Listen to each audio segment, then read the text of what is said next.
Talking about brain health, we often consider factors such as genetics, age, lifestyle, nutrition, or access to healthcare services. But what if I told you there is a silent killer lurking in the air we breathe, the water we drink, and the soil we walk on? My name is Hairan Ahmad, lecturer at the Environmental Health Department of the Health Polytechnic of Mamuju, specializing in environmental toxicology. I'm honored to deliver a speech entitled "The Relationship Between Environmental Exposure and Brain Health."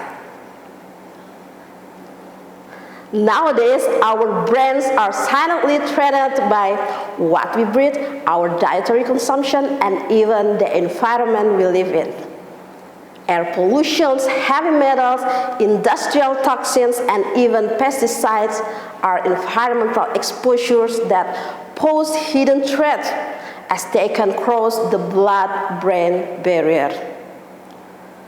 How do invisible poison in our air, food, and soil cross into our brains?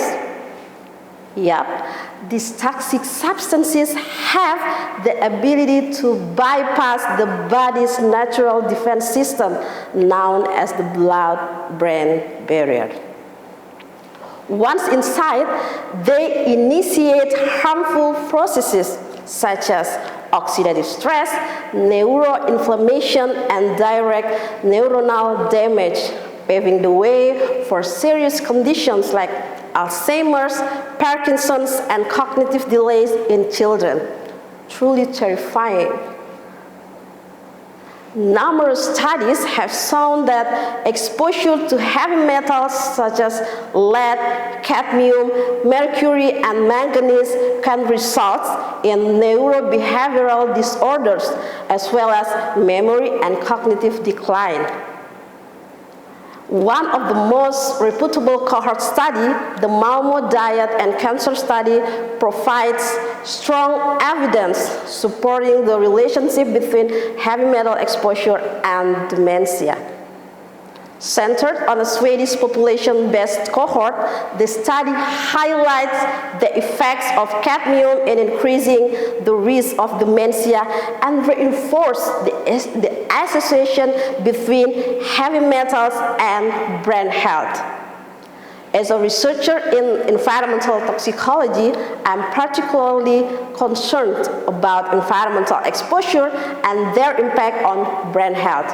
So far, I have conducted several studies, some of which have been published in reputable journals.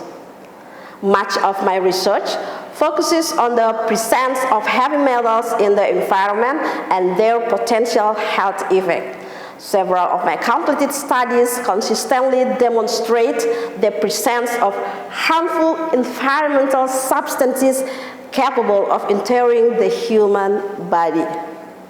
My latest research aims to investigate the impact of lead-caused exposure on multiple intelligences in elementary school children and to analyze blood lead levels in pregnant women living in mercury-contaminated areas.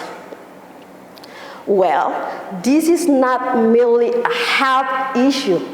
It is an environmental justice crisis. If we are to preserve cognitive function across generations, we must act boldly to reduce toxic exposure in our water, air, soil, and food. Protecting the brain begins with protecting the environment. Let's act now for the sake of all generations to come. Thank you very much.